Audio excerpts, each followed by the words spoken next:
Hey guys, jadi di video kali ini gue akan ceritain gimana caranya tembus 100 juta per bulan dari Meta Ads. Itu tanpa lu harus ngebakar budget sia-sia, tanpa lu harus nge-hire agency atau freelance yang mungkin hasilnya juga belum terbukti, dan tanpa lu harus jadi expert dulu. Dan ini adalah framework yang gue pakai selama ini buat gue dan klien-klien gue, supaya ya kita bisa ya kira-kira kita bisalah mencapai 100 juta menurut gua dengan framework ini.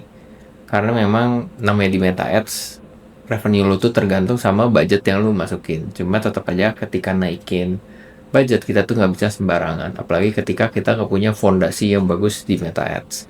Dan itu yang akan kita bahas di video kali ini. Nah, sebelum itu mungkin gua harus cerita dulu gimana caranya gue menemukan framework ini. Jadi, meskipun sekarang gue personal branding sebagai digital marketer, tapi gue tuh bukan orang yang terlahir jenius dalam marketing atau dalam jualan apapun. Kayak lo bisa lihat di sini, ini gue waktu masih muda. Jadi gue itu jurusan teknik kimia waktu gue kuliah. Dan ini sama tim gue di himpunan. Dan gue dulu malah pengen jadi dokter. Gue tuh nggak pernah kepikir pengen masuk ke dunia bisnis, apalagi ke sales dan marketing. Meskipun bokap gue itu seorang businessman gitu, dan sampai sekarang dia masih bisnis, tapi gue sama sekali nggak pernah interested buat bisnis. Jadi bokap gue itu seorang businessman, nyokap gue itu adalah seorang dokter, dokter gigi. Nah, gue lebih ke arah nyokap gue itu lebih suka kayak pengen jadi dokter, pengen nolong orang dibanding bisnis. Karena gue ngerasa bisnis tuh kayak nipu orang waktu gue muda, dan ditambah lagi gue tuh introvert. Jadi gue tuh nggak pernah seneng untuk jualan. Gue aja baru kayak mulai organisasi di foto ini itu ketika masuk di kuliah di himpunan jurusan. Jadi basically gue tuh nggak pernah tertarik sama yang namanya jualan zaman dulu. Oh ya, ini tahunnya 2016 ya, 10 tahun yang lalu. Nah, tapi mungkin gue juga bukan cuma nggak jenius dalam marketing, tapi gue bisa dibilang mungkin nggak jenius dalam hal apapun. Jadi ini adalah foto gue. Ini waktu itu gue lagi di ulang tahun gebetan gue.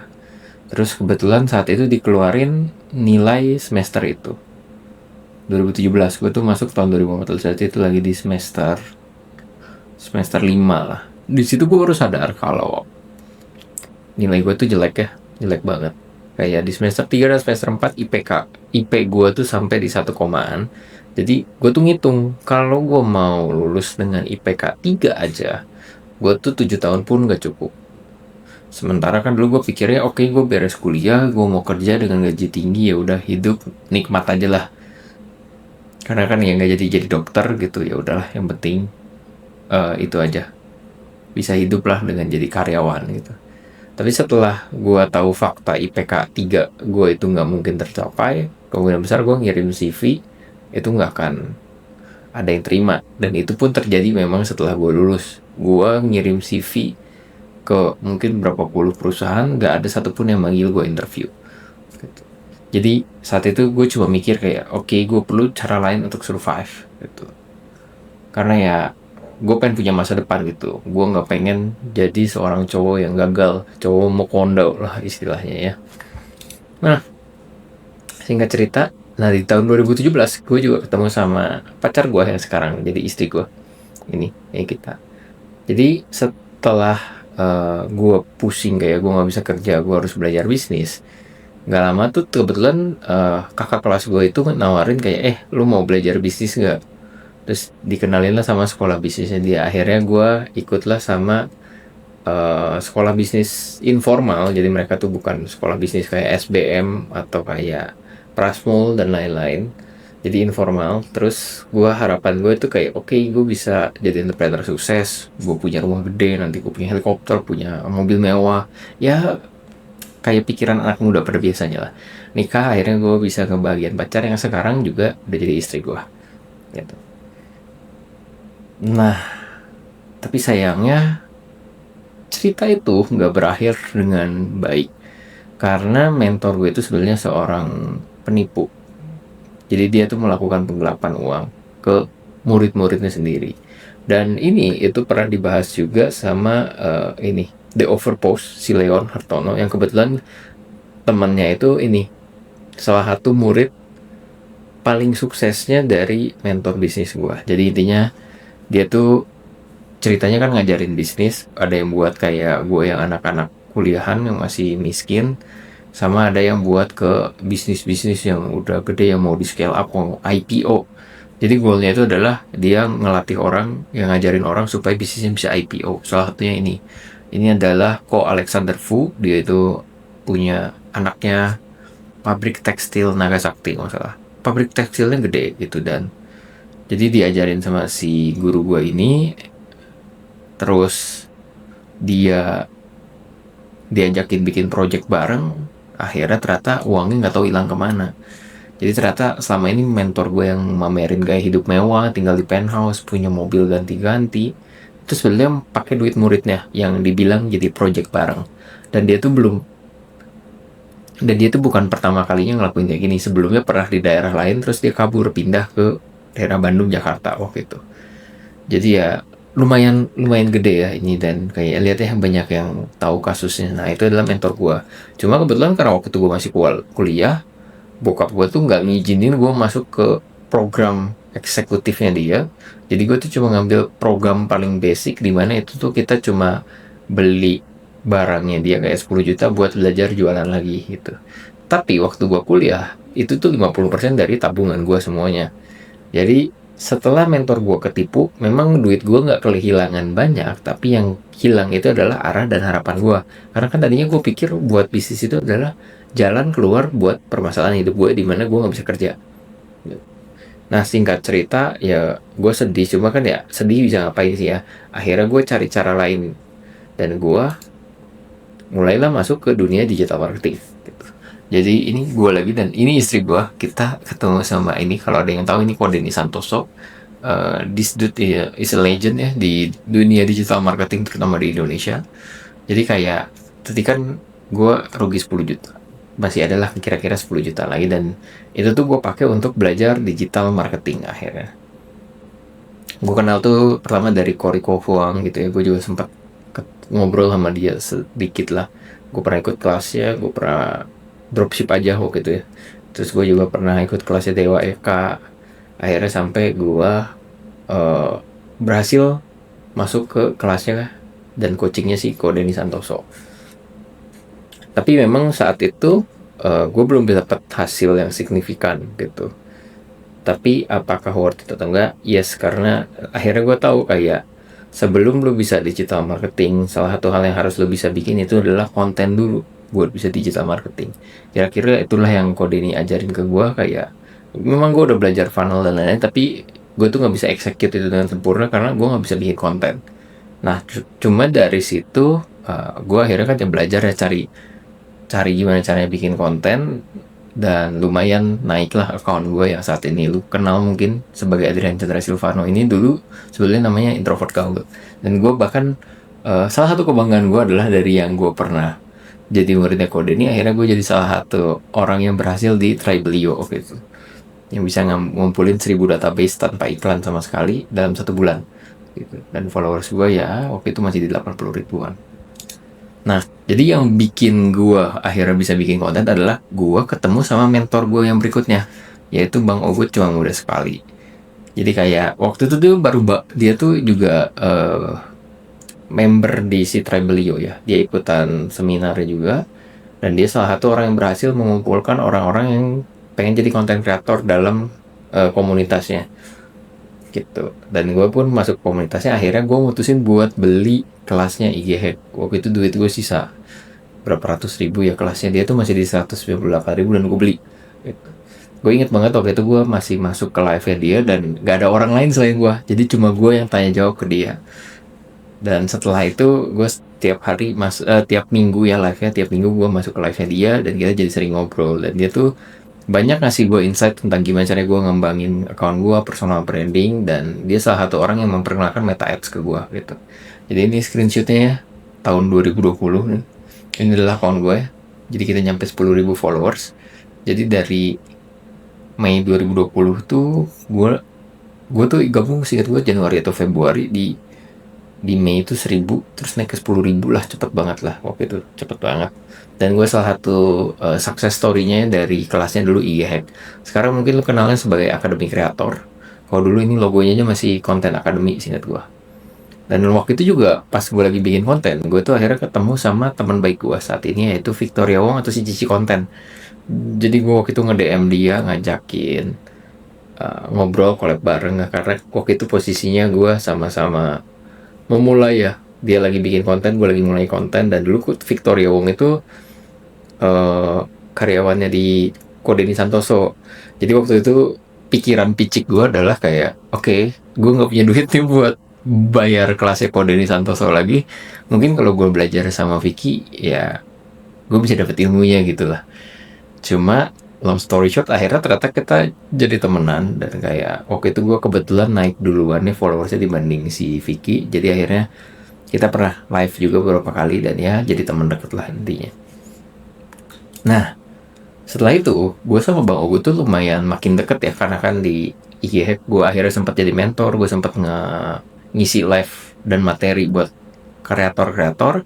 Akhirnya kita tuh bikin bisnis bareng sama temen gue juga, satu lagi Yuda Alpha Works. Itu kita kasih namanya Konten Academy. Sekarang tuh udah, gue sama Yuda udah nggak di sana, dan namanya udah berubah jadi Akademi Kreator. Dan Bang gue tuh udah punya partner lain yang sama-sama keren ya gitu. Mungkin lebih keren lah dari gue deh zaman dulu, karena gue tuh sama Yuda dulu statusnya muridnya, tapi dia tuh ngajak kita buat bisnis bareng gitu lah. Di situ gue baru pertama kali belajar tentang Meta Ads. Dan sebenarnya gue nggak suka sama Meta Ads. Menurut gue itu pusing banget dan nyebelin banget gitu. Jadi gue pernah ngilangin duitnya Bang Ogut waktu itu, dan gue ganti rugi karena kesalahan gue. Terus juga gue pernah ngiklan 4 juta sama Yuda, terus hari itu gak ada yang beli. Itu sakit banget, gue inget banget. Gila, kita irang 4 juta gak ada yang beli. Terus juga gue sering nangis malam-malam buat ngerjain Meta Ads, buat bikin copywriting iklan. Kayak gue grinding, siang kerjain CA, malam ngerjain konten gue. Tapi gue gak punya duit saat itu. Duitnya tuh gue cuma dapat dari endorsement, sekuritas, dan dari endorsementnya tuh sekuritas saham gitu. Terus gue juga biasanya suka jualan ebook murah, kayak 97.000 dapat 6 ebook murah banget. Sama Batagor aja sekarang lebih mahal Batagor mungkin.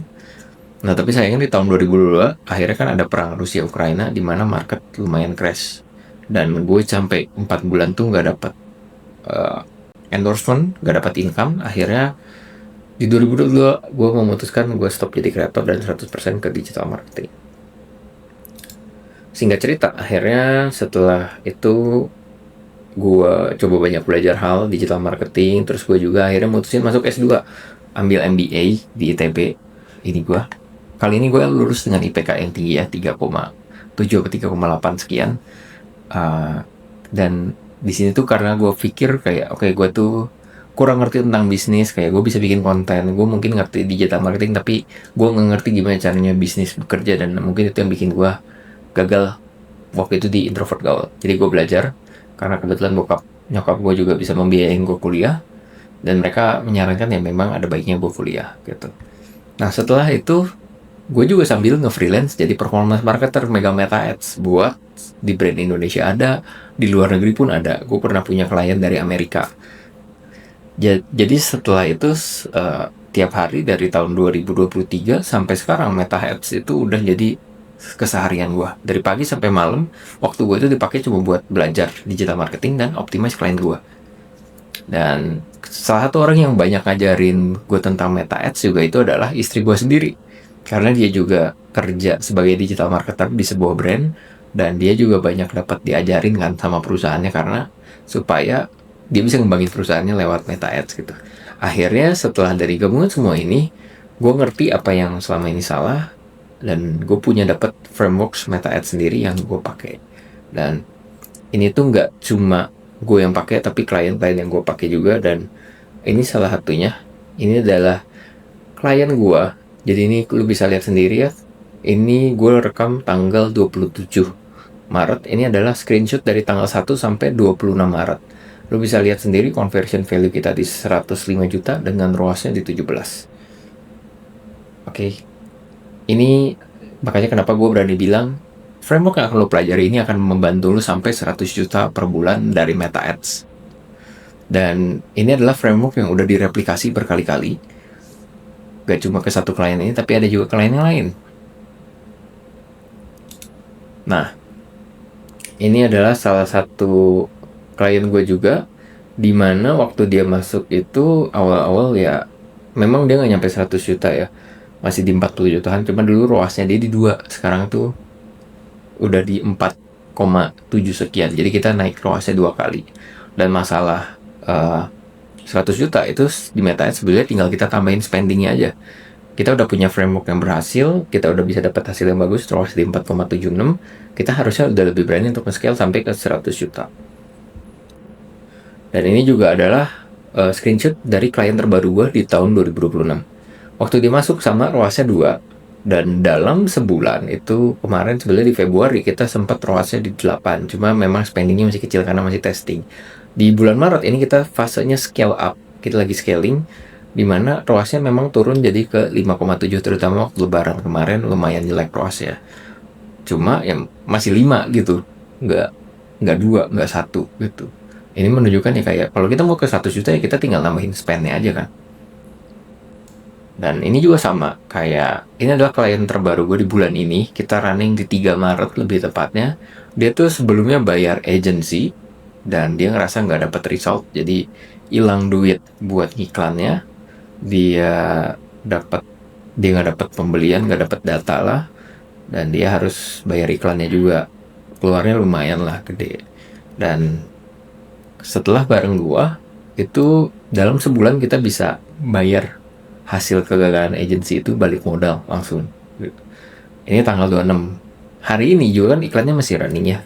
Di hari ini doang kita udah mencapai 30 juta gitu. Jadi satu hari ini 6 juta dan ROAS-nya balik lagi di 4 gitu.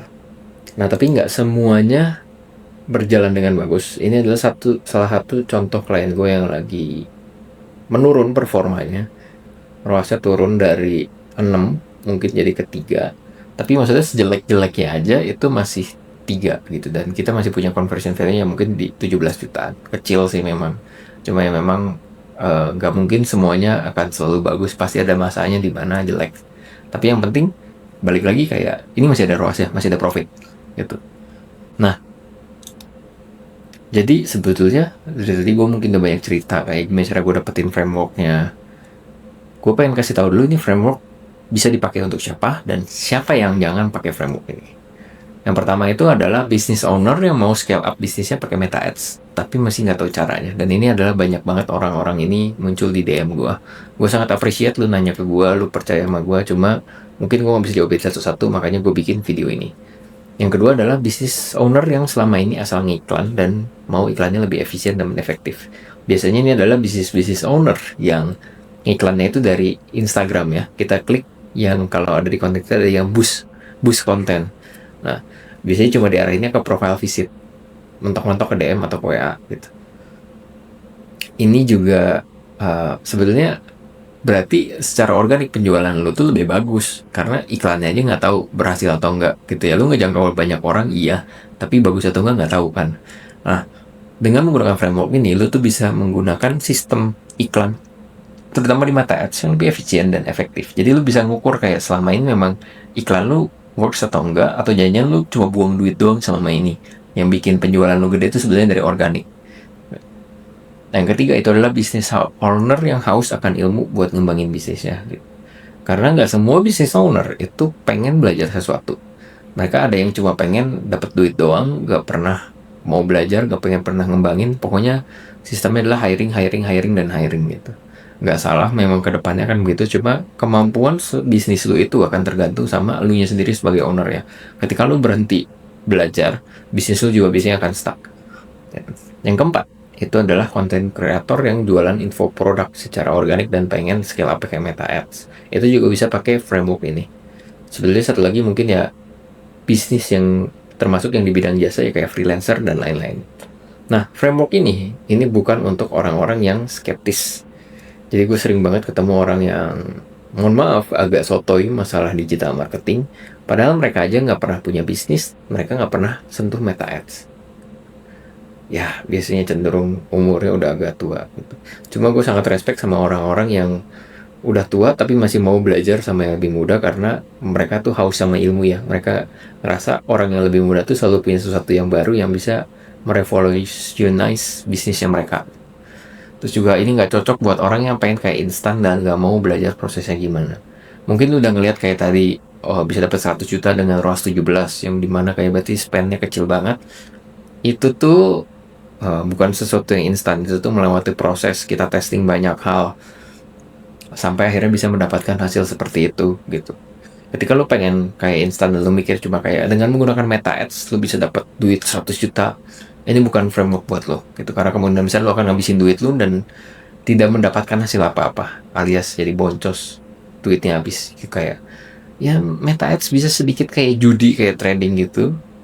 Lu bisa trading dengan benar, lu bisa profit konsisten, tapi bisa juga lu abisin semua duit lu all in terus gak jadi apa-apa, cacing-cacing naga-naga. Ya Meta Ads juga bisa dipakai seperti itu. Cuma di sini gue pengen ngajarin gimana caranya yang benar menggunakan Meta Ads supaya lu bisa dapat duitnya konsisten. Framework ini juga nggak cocok buat orang yang ngerasa pintar dan bisa ngelakuin semuanya sendiri. Karena ya kalau lu memang pintar dan bisa ngelakuin sendiri, lu nggak usah nonton video ini. Lu akan menemukan caranya. Yang keempat, yang pasti framework ini nggak untuk orang yang nggak punya income. Karena balik lagi, kita kan belajar ngiklan, kita Meta Ads, kita tuh perlu budget. Ketika lu nggak punya income, lu bayar iklannya dari mana? Gitu. Apapun yang gue jalanin sini nggak bisa lu praktekin. Ya lu bisa belajar dulu.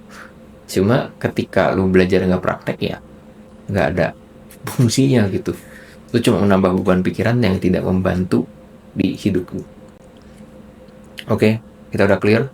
Mari kita bahas kenapa sebetulnya banyak orang yang belum mendapatkan hasil dari Meta Ads.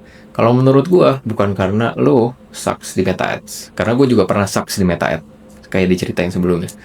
Kayak ini karena banyak orang tuh yang gak ngajarin apa yang harus kita iklanin. Banyak kan orang tuh ngajarin gimana cara setting Meta Ads, bikin campaign gimana, adsetnya gimana, iklannya gimana, nulis captionnya gimana.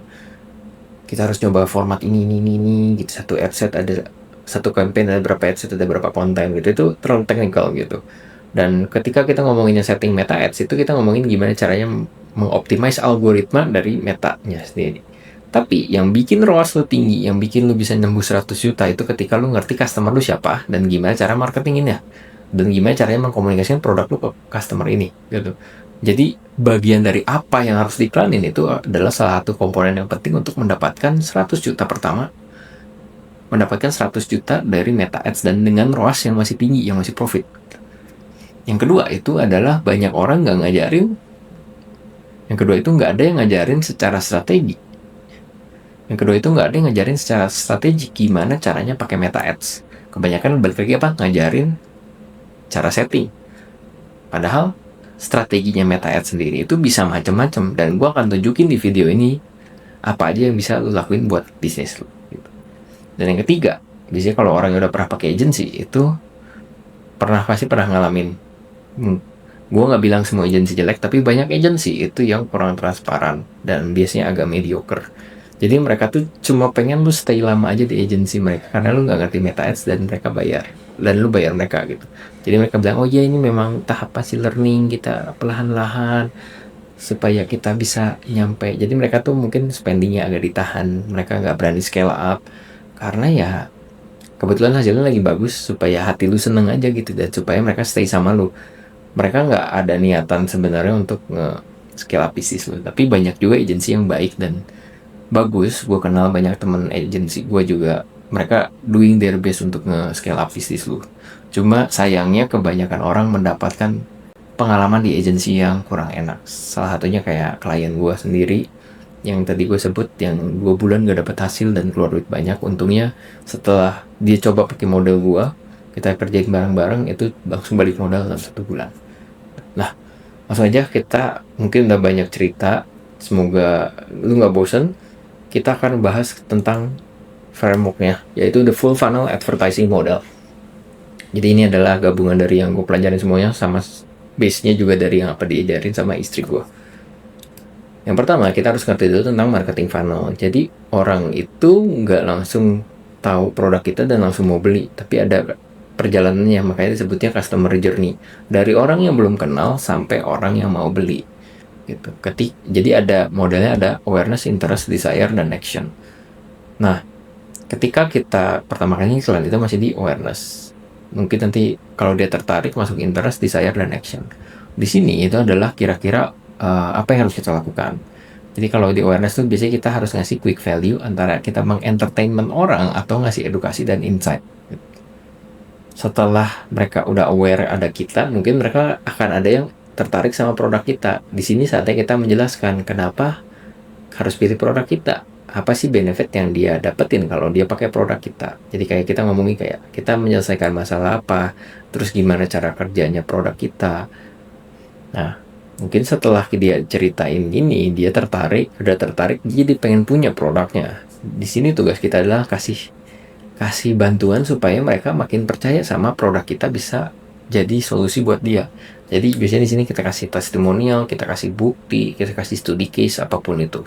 Setelah itu, mungkin mereka udah mau beli tapi masih kurang dorongan. Itu yang perlu kita kasih urgency sama scarcity. Urgency itu time base ya, berdasarkan waktu. Misalnya diskon hanya berlaku sampai hari ini, atau scarcity kayak slotnya tinggal sedikit atau stoknya tinggal 1 gitu, supaya orang tuh cepat-cepat melakukan action. Nah, apa sih artinya dari sini? Ini kan teori funnel doang, mungkin lu juga udah familiar. Cuma ketika diubah ke Meta Ads, artinya gimana? Kuncinya artinya berarti ya jangan punya satu campaign doang di Meta Ads. Karena kesalahan salah satu yang orang lakuin adalah cuma punya satu campaign Meta Ads. Mereka nargetin orang yang belum kenal mereka, udah selesai sampai situ. Padahal kalau kita bayangin ya, misalnya ada orang yang udah lihat iklan kita, apakah dia pasti langsung masuk website kita? Kemungkinan besar enggak, ya kan? Banyak banget yang lebih pilih lewatin iklan kita dibanding klik ke website kita. Tapi kalau yang tertarik itu dia akan masuk ke website kita atau ke marketplace kita, dia lihat-lihat produk kita. Tapi pas lihat-lihat produk kita, dia langsung beli? Enggak, ada yang keluar, mungkin ada juga yang masukin barangnya ke keranjang. Gitu. Tapi udah masuk di keranjang, apa udah langsung dibeli? Enggak juga, kadang enggak dibeli juga kan, tapi ada juga yang beli gitu. Nah, makanya kita perlu ngetargetin lagi, misalnya orang yang udah lihat iklan kita ingetin lagi, lu udah pernah lihat iklannya ini nih, lu mau ngecek kan si produk, kita punya produk ini loh. Jadi dari sini kita arahin masuk ke website. Kita menggunakan satu campaign Meta Ads. Mungkin dari orang-orang yang udah masuk ke website ini belum ada yang masuk ke keranjang juga nih. Kita targetin dengan iklan lagi, masuk ke campaign juga. Sama dari yang udah masukin ke keranjang belum beli, kita targetin lagi pakai campaign ketiga. Jadi tiap campaign di Meta Ads itu punya fungsi yang berbeda. Dan kira-kira ada 3 campaign, minimal 3 campaign yang kita bikin.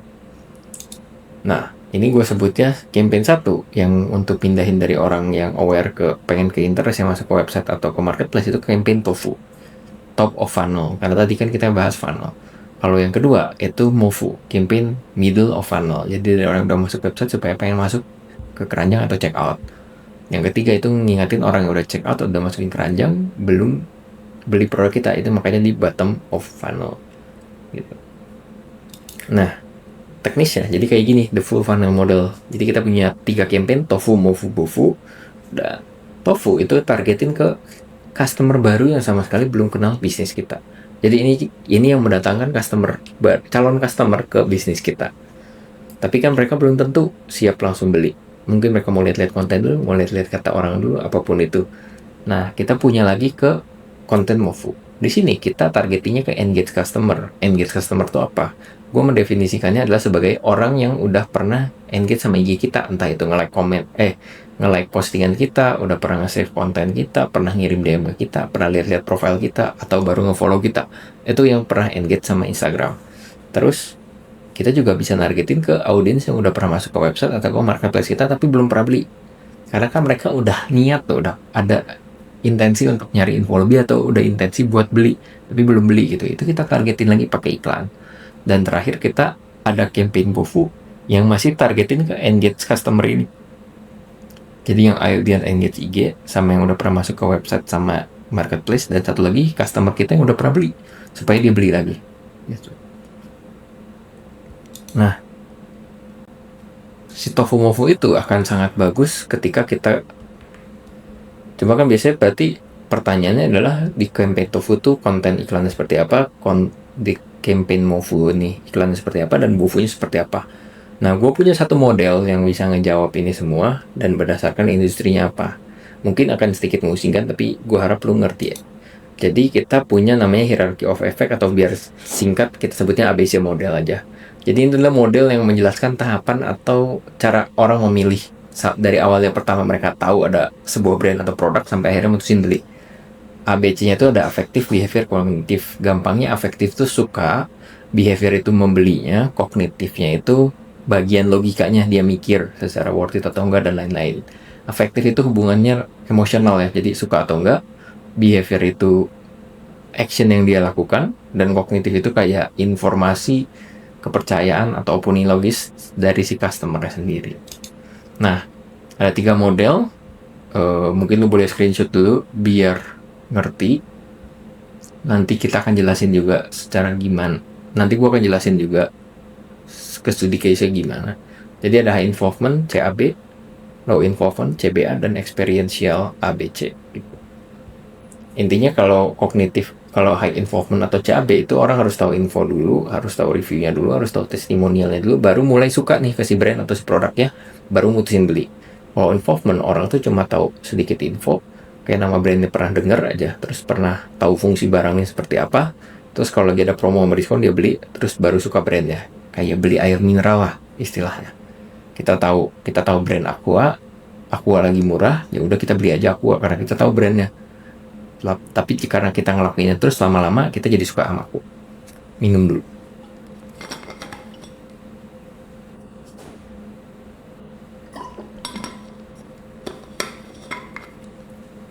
Oke, yang terakhir itu experiential. Jadi affective, behavior, kognitif. Jadi orang suka dulu produknya, beli baru divalidasi. Apakah ini produknya worth it atau enggak? Gitu. Nah, dari 3 ini itu kan yang menentukan tofu mofu kita seperti apa. Bisa aja tofu kita mulai dari afektif dulu, bisa juga tofu kita mulai dari kognitif dulu. Yang pasti tofunya nggak akan mulai dari behavior dulu. Gue akan bagi ke 3 study case. Yang pertama itu F&B. Ini menggunakan experiential model. Dan jadi biasanya kayak coffee shop, bakery, pastry, diet, catering sehat, frozen food. Itu biasanya lebih masuk ke experiential. Di experiential, yang paling penting itu adalah dari visualnya dulu. Di sini gue sebutnya visual IG, tapi bisa yang lain dari iklannya juga. Tapi memang ujung-ujungnya akan jadi low involvement kalau udah langganan. Jadi ketika kita ngomong itu, di tofunya kita harus menimbulkan rasa suka dulu. Gimana caranya? Misalnya kita bikin dengan teaser atau detail shot produk atau makanan kita yang bikin ngiler. Biasanya tuh yang ya kayak food vlogger yang cinematic gitu. Bisa juga dari konten orang food reviewer, karena kan kalau kita lihat food reviewer kadang kita jadi kayak tertarik, kayak suka nih sama si produk si F&B-nya dan kita pengen nyobain gitu. Muncul perasaan seperti itu. Terus juga konten orang biasa misalnya UGC yang makan produk kita dan kelihatan enak, itu juga bisa meningkatkan rasa suka kita sama si F&B-nya.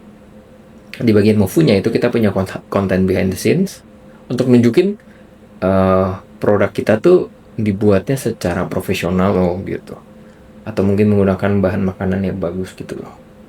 Nah, habis itu baru di Bofu itu udah pasti promotion sama diskon untuk mendorong behaviornya supaya orang datang ke offline store kita atau beli dari ojek online gitu. Jadi metanya akan digunakan untuk Tofu dan Mofu. Bofu-nya itu ya nunggu orang datang ke offline store untuk F&B. Dan ini tuh nggak cuma berlaku di F&B, tapi ke hal-hal yang berbau visual lainnya. Kayak misalnya bisnis fashion, kalau lu juga desainer grafis, video editing, itu akan berhubungan sama model experiential ini. Tapi yang gue kasih contoh F&B aja biar orang paling kebayang. Yang kedua itu adalah produk digital. Ini tuh masuknya high involvement. Kenapa? Karena high involvement itu berhubungan sama resikonya. Jadi orang perlu secara logis dulu suka baru behavior. Nah, tofunya itu berbeda sama yang tadi. Kalau tadi kan affection, kita tofunya di sini harus kognitif. Jadi kita lebih harus ngomong secara logikal. Jadi kayak problem apa yang kita solve dari produk digital ini.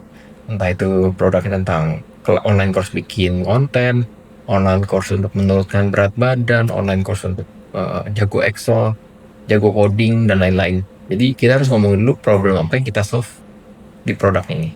Dan gimana caranya. Terus kayak benefit apa aja sih yang orang dapetin kalau punya produk ini. Supaya kita resonate sama otak logisnya dulu. Setelah itu kan oke nih, kayaknya barangnya oke. Dia perlu muncul affection sama kitanya.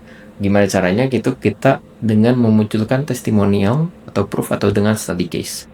Gitu. Jadi karena dia udah tahu produknya apa, dia lebih affection sama kita karena kita bisa memberikan result buat dia. Baru di bottom of funnelnya itu kita ngomongin tentang behavior, ya belinya. Balik lagi, urgency sama scarcity, diskon, limited slot, harga spesial, dan lain-lain. Itu untuk high involvement gitu. Jadi di high involvement lu nggak penting punya visual yang sangat menarik, yang penting lu bisa komunikasi sama otak logisnya mereka. Sementara kalau di experiential lu nggak peduli logis atau enggak, yang penting mereka suka dari visualnya, dari packagingnya, apapun itu. Nah, terus kita masuk ke services. Sebetulnya service itu juga masuknya high involvement model. Sorry, gua salah nulis di sini. Tapi ini masih high involvement dulu. Jadi ketika kita desainer grafis, wedding organizer, apalagi arsitek, itu mainnya di high involvement juga sama. Jadi kayak tofu, mofu, dan bofu gitu. Tapi kenapa di sini low? Karena biasanya kalau jasa itu adalah orang udah tahu jasanya tentang apa, bukan jasa yang aneh. Jadi yang perlu kita lakukan itu cuma kayak edukasi apa-apa salah apa yang bisa kita bantu. Kita sharing insight juga buat customer, buat nambah authority, dan juga edukasi, kasih tahu tentang portofolio kita, testimonial kita, apa aja yang pernah kita lakuin lah istilahnya. Buat membangun trust dulu, membuat authority dulu. Habis itu buat movunya kita masuk affection sama juga kayak ada study case. Study case itu bedanya sama portofolio itu kita breakdown apa yang kita lakuin supaya orang tuh tahu cara kita berpikir gimana, cara kita melakukan sesuatu gimana supaya dia mulai lebih suka sama kita dibanding penyedia jasa yang lain. Habis itu ada testimonial, itu biasanya kita ngobrol sama customer kayak gimana sih pengalamannya kerja bareng kita gitu, suka dukanya apa yang diingat. Terus juga ada personal content, itu lebih ngomongin biasanya ke ownernya, karena kalau service base itu kan sangat bergantung sama siapa ownernya biasanya.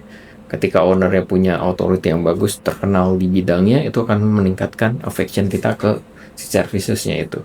Dan biasanya bofunya sama ya, ada diskon, promotion, bundling. Tapi kalau services yang terutama yang harus dimainin adalah slot, karena kita kan kliennya terbatas, kita cuma bisa punya sekian klien. Jadi itu yang dimanfaatin dan biasanya kita bisa nge-up harga dari situ.